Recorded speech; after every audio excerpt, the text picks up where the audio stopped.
Salut famille, j'espère que vous allez bien. Je vous demande humblement pardon. Partagez au maximum cette vidéo-là pour que le gouvernement puisse voir et qu'il puisse se pencher sur la situation de ce monsieur-là qui voit son entreprise fermée depuis plusieurs années et aucune solution n'est trouvée. Je vous demande vraiment pardon. Voilà, partagez au maximum cette vidéo-là. On va regarder ça ensemble. Voilà. Pendant ce temps, il y avait beaucoup moins de joie au sein de la société de distribution de boissons KN Distribution. Le nom ne vous dit peut-être pas grand-chose, mais en activité depuis 2015, elle avait mis sur le marché 3 marques de produits énergisants, dont Ivoire Pomme, Ivoire Vodka Citron et Ivoire Énergie. Ces produits sur lesquels le propriétaire comptait donner de l'allant à son activité ont justement été la source de sa perte. En effet, KN Distribution a été fermée par les agents du Comité national de lutte contre la contrefaçon en 2019, accusé d'avoir plagié la société Brassivoire. Il dément et dénonce une machination contre sa société. Aujourd'hui, il en appelle aux autorités de l'État pour un regard favorable sur la situation de son entreprise qui employait plus de 400 personnes. André Assémian, Francis Kofi. Sous nos tropiques, entreprendre n'est pas chose aisée. Manque de financement, difficulté pour trouver un local commercial abordable, D'abord même, c'est pas facile d'entreprendre au pays. Autant de défis à relever pour les nouveaux entrepreneurs. Un ensemble de problématiques que Mamadou Bamba ne connaît que trop bien. Fondateur de la société de distribution de boissons KN Distribution, il est le plus gros partenaire de distribution de boissons de la société Brassivoire jusqu'en 2019. Cette année-là, il nourrit une ambition, créer son entreprise de fabrication de boissons et partir à la conquête du marché local et international. Très vite, il met sur le marché local 3 produits énergisants, Ivoire Pomme, Ivoire Vodka Citron. En fait, les gens ils veulent que tu restes toujours en dessous d'eux et que tu n'évolues pas en fait. Va porter un coup fatal à son projet. Le 18 octobre 2019, après toutes nos procédures douanières et au niveau de l'OAPI, nous sommes sur le marché ivoirien. Et le 25 octobre 2019, le Comité national de lutte contre la contrefaçon investit tous nos entrepôts et les entrepôts de nos partenaires, répondant à leur convocation, qu'on nous dit maintenant, après avoir commis l'acte de saisie et enlever, qu'on nous dit que Brassivoire a porté plainte parce que le nom Ivoire là est leur propriété exclusive en Côte d'Ivoire. Après, nous avons posé ces questions. Donnez-nous la plainte formelle de Brassivoire et donnez-nous la décision en faveur de Brassivoire, soit venant de l'OAPI ou des juridictions ivoiriennes. Jusqu'à aujourd'hui, nous sommes en attente de la réponse à ces questions. Si KN Distribution fait l'objet de plaintes auprès des autorités en charge de la lutte contre la contrefaçon, Mamadou Bamba lui s'en défend et assure n'avoir commis aucune forme de plagiat. Je pense que la réponse est dans les documents que l'OAPI nous a donnés.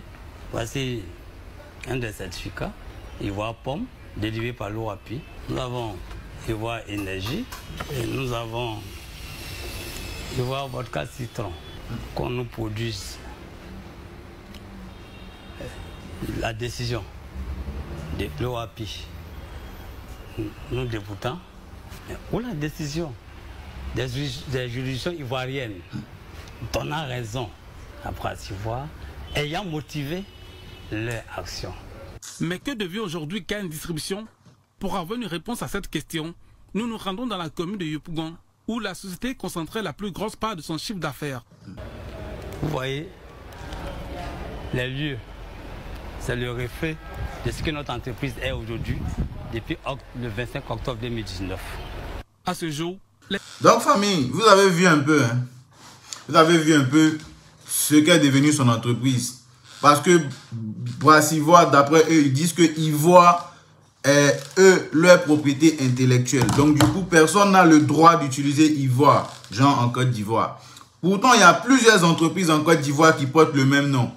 Qui portent le Ivoire, ça émane de la Côte d'Ivoire. Donc tout le monde est libre d'utiliser ça. Donc si on veut aller sur cette base du fait que d'après lui, d'après eux, il a plagié, pardon, Ivoire. Donc c'est qu'eux aussi ils ont plagié sur la Côte d'Ivoire parce que la Côte d'Ivoire aussi c'est quand même, comment je vais dire ça, c'est une propriété intellectuelle, c'est protégé aussi.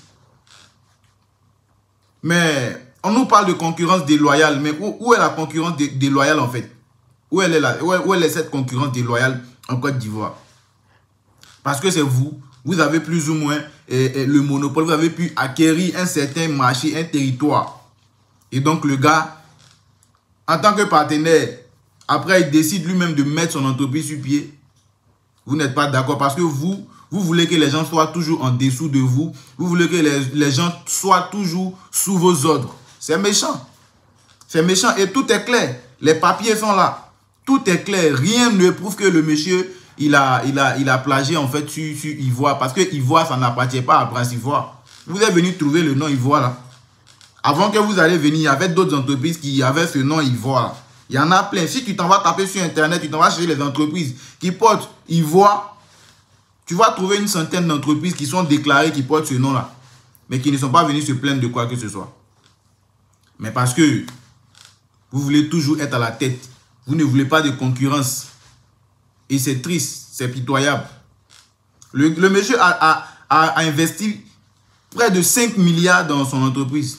Et bien évidemment, les 5 milliards, je ne suis pas sûr que ça provient de sa poche. Les 5 milliards dont il a investi là, pardon, hein, forcément, il est allé voir des investisseurs, il a présenté son projet et tout, voilà. Ils ont fait confiance, ils ont cru au projet et puis ils ont investi de l'argent dedans. Et du coup, voilà que le monsieur n'a même pas fait, il n'a même pas fait 5 ans même. Il a ouvert son entreprise, ça n'a même pas fait 5 années. Son entreprise est fermée. Comme quoi, il a utilisé le nom Ivoire. C'est triste quoi. Famille, je vous demande pardon. Partagez au maximum cette vidéo-là. Mettez des commentaires, mettez vos avis en commentaire, likez et partagez surtout ça. Partagez pour que ça puisse aller loin. Pour que le gouvernement puisse se pencher sur ça. Parce qu'on ne sait pas s'ils ne voient pas ou on ne sait pas s'ils ne savent pas, mais ils ne font rien. Donc partagez au maximum, ils vont voir et puis ils vont essayer de trouver une solution. Parce que plus ou moins, il engageait des gens. C'est-à-dire que quand ils ont fermé l'entreprise là, il y a des gens qui ont perdu leur emploi, il y a des gens qui sont allés au chômage. Le gouvernement à lui seul ne peut pas faire travailler toute la jeunesse. Donc du coup, s'il y a des gens, des braves, des entrepreneurs qui malgré la difficulté que rencontrent les entrepreneurs en Côte d'Ivoire, essaient de mettre des choses en place pour pouvoir aider, il faut quand même les encourager. Il faut les encourager, c'est très important. Quand je vois ça, moi ça me fait mal. Et ça n'encourage même pas à entreprendre. Parce que tu entreprends, quand tu commences à faire quelque chose et que quelqu'un voit que ça commence à fleurir net, automatiquement, s'il avait à peu près la même activité que toi, il va trouver quelque chose à dire sur toi et puis il va te faire couler, il va faire taire ton entreprise et puis ton argent, ton investissement est allé à l'eau et ça ne va pas quelque part. C'est triste. Ça ne va pas continuer comme ça quand même. Partagez au maximum la vidéo. Merci et à très bientôt pour une nouvelle vidéo.